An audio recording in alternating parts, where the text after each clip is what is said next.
Hurricanes in Paradise is about 4 women who are single and at different stages of life and single for different reasons. One of them is divorced with a child. One of them's divorced with no children. One of them's never been married.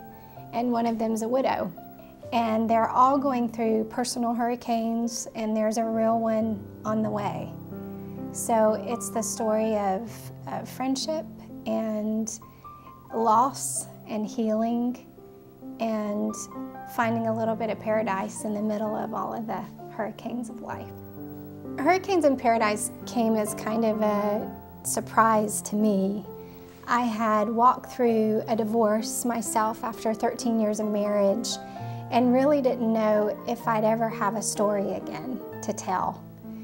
And during my season of healing, a friend of mine called and asked me if I'd like a free trip to Paradise Island to the Atlantis Hotel for the weekend. And I was like, yeah. And so I took this trip, and at dinner one night, I was sitting there with a lady who was hosting us, and 2 other ladies were sitting across from me, and I realized that we were all single and at different stages in that experience. And when I was sitting there at that dinner, I knew I had my new story.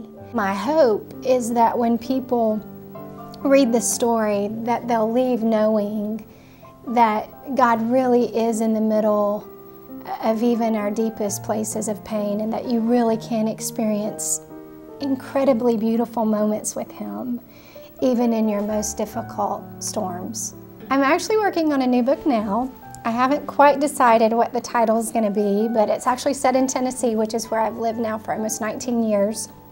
And it's about the governor and his wife, and they experience the tragic loss of their child.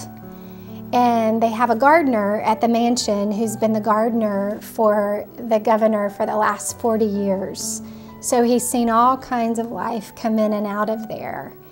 And during the process of this deep grief, he kind of woos their heart back through the process of tilling the soil of their heart. So that's kind of where this story is headed. I don't know where it'll land, but I know that that's where it's headed.